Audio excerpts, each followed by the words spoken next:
Sir আমি প্রত্যেকটা রেজাল্টে ফার্স্ট ক্লাস, তবু আমার চাকরি হচ্ছে না কেন? কোথাও চাকরির জন্য গেলে আমাকে জিজ্ঞেস করা হচ্ছে কম্পিউটার জানা আছে কিনা, পূর্ব অভিজ্ঞতা আছে কিনা। আরে পাগল নাকি তুমি? চাকরির জন্য তো সব প্রয়োজন, নাহলে বেতন কি তোমার চেহারা দেখে দিই?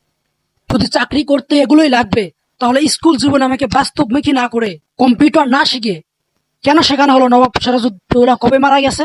কেন একজন ছাত্রকে বইয়ের উপর বই চাপিয়ে ধরে ডিপ্রেশনের পর ডিপ্রেশনে ফেলা হচ্ছে? তুমি কি মিয়া পণ্ডিত হয়ে গেছো নাকি? এগুলো হচ্ছে ইতিহাস, আর একটা ছাত্রের জন্য ইতিহাস জানা খুবই জরুরি। এই ইতিহাস জানা যেমন জরুরি, তেমনই জরুরি বাস্তবমুখী শিক্ষা। কি কথা না স্যার? এই শিক্ষা ব্যবস্থার কারণেই চাকরির জন্য হাজার হাজার হাজার হাজার লাখ লাখ যুবক রাস্তায় রাস্তায় ঘুরে বেড়াচ্ছে। আর আরো সত্যি কথা হচ্ছে, ইতিহাসে চাকরি পাওয়াই না, চাকরি পাওয়াই কর্ম শিক্ষা। কে বলছে তোমার এই বিদ্যালয়ে কম্পিউটার শেখানো হয় না? সেখানে কম্পিউটার আছে, কম্পিউটার শিক্ষক আছে, তুমি শিখো নাই কেন? মিনিট স্যার, বিদ্যালয়ে অনেক কম্পিউটার ল্যাব আছে, এটা আমিও জানি, আপনিও জানেন, কিন্তু সেখানে কি শেখানো হয়? সেখানে সারা বছর শেখানো হয় কম্পিউটার কিভাবে অফ করতে হয়, কিভাবে অন করতে হয়। আর নিজে থেকে কিছু শিখতে গেলে বলা হয় কম্পিউটার হ্যাং হয়ে যাবে, নষ্ট হয়ে যাবে। স্যার আসল কথা হলো, সেখানে যা শেখানো হয় আর চাকরির জন্য যা চাওয়া হয়, দুটা সম্পূর্ণই ভিন্ন। তুমি কোনো বাইরের কম্পিউটার ট্রেনিং সেন্টার থেকে, ট্রেনিং ডেভেলপমেন্ট ইনস্টিটিউট আছে, সেখান থেকে স্কিল ডেভেলপ করে নাও। তুমি জানো না, হাতের কাজ জানা থাকলে ভাতের অভাব হয়। তাহলে স্যার এই 18 বছর ধরে যে আমি মাস্টার্স কমপ্লিট করলাম, তার ভ্যালুটা কি? এতগুলো সার্টিফিকেট পেলাম, এগুলো কি বাসার দেওয়ালে টানিয়ে রাখার জন্য নাকি চাকরির জন্য? সার্টিফিকেট যদি চাকরির জন্য হয়, তাহলে কেন আমাকে সে সময় কর্মমুখী শিক্ষা দেওয়া হলো না? কেন আমাকে সে সময় এসব আজে বাজে গল্প, ইতিহাস পড়ানো হলো? এটা জবাব চাই স্যার। তুমি চাকরি পাও নাই বলে যে অন্যেরা চাকরি পাবে না তা কিন্তু না, অন্যেরা এখন যোগ্যতা পাচ্ছে। শিক্ষা অঙ্গন এখন বিজনেস হয়ে গেছে স্যার। স্টুডেন্টরা হলো প্রোডাক্ট। প্রতি বছর টাকার বিনিময়ে লাখ লাখ A+ গোল্ডেনদারি কাগজ কাগজ নামের সেই সার্টিফিকেটগুলো বিক্রি করা হচ্ছে। কিন্তু দুঃখের বিষয় কি স্যার, এখানে কোনো জ্ঞানী গুণী মানুষ বের হচ্ছে না।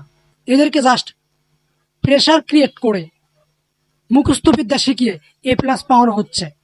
আর আপনাদের এই প্রেশার কুকারে পড়ে ছাত্ররা সব বাষ্প হয়ে আকাশে উড়ে যাচ্ছে।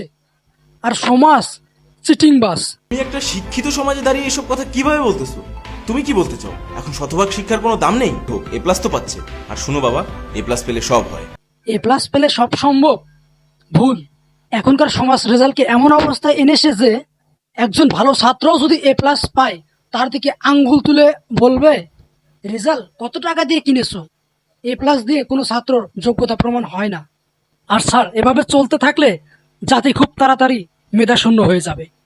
বেঁচে থাকবে শুধুই আপনার A+। তাহলে তুমি কি বলতে চাও এই পড়াশোনা দিয়ে চাকরি করা সম্ভব না? অনেকটাই তাই স্যার। প্রমাণ দেখতে চাইলে আপনি এবছর পরীক্ষায় পাশ হওয়া 100% ব্যক্তিদের মধ্যে কর্মমুখী ইন্টারভিউ নিয়ে দেখেন, 10%ও পারবে না। যেখানে চাইনা জাপানের দেশগুলোর কথা, তাদের এডুকেশনাল সিস্টেমকে আমরা জানি, তাদের সিলেবাসটা কতটা কর্মমুখী একবার খোঁজ নিয়ে দেখুন। প্রত্যেক বছর তাদের সিলেবাস পরিবর্তন করে যে কোনটা করলে ছাত্ররা স্ট্রং হবে এবং কর্মমুখী হবে। আর আমরা দিন দিন রসাতলেই যাচ্ছি। কে কখন মারা গেল, কে কখন জন্ম নিল, কার বাবা কি করলো, এগুলো নিয়ে পড়ে আছি।